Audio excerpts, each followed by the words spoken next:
Wow! Hello guys! Good morning sa lahat.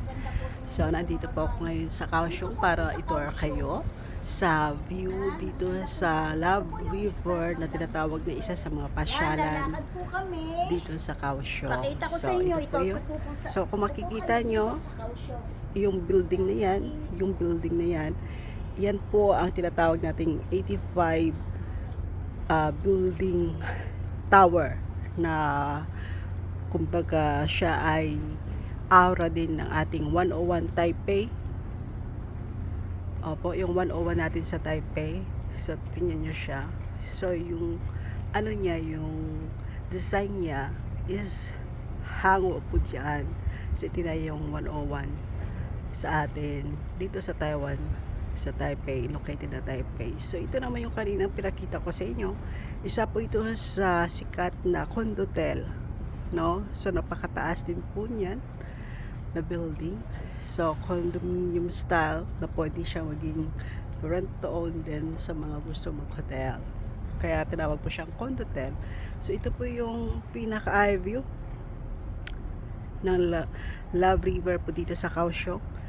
So, kung makikita nyo po yung sa ibaba, so every time na mayroon po tayong mga kabayan na magpasyal every weekend, so pwede po tayong mag-rent ng boat dito sa area na ito para makapag-ikot po dyan sa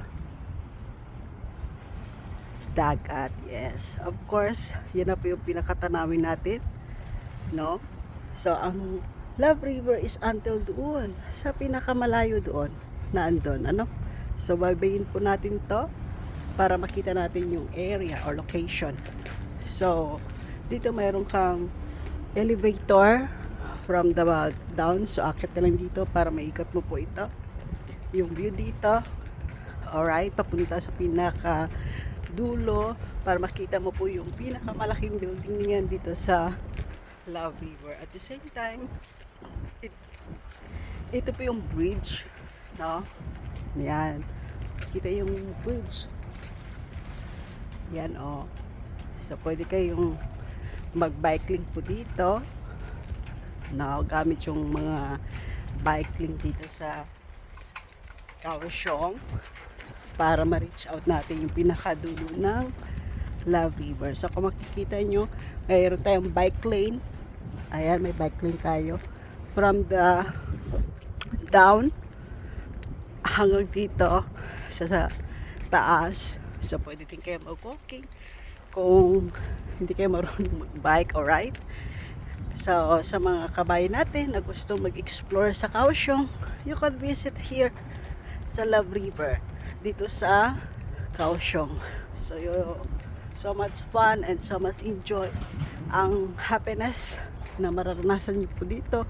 It's because yung location is para talaga sa mga gustong mag-travel at mag-explore sa Kaohsiung. So, kung makikita mo yung view, napakaganda guys.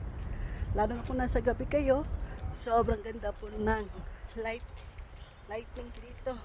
So, yung building niya yan, nakikita mo, kulay lavender po yan sa gabi. So, very beautiful yung kanilang lightning, yung ilaw, no? Then, ayan, makikita nyo, marami pang mga building ang ginagawa dito sa Kaohsiung. Alright?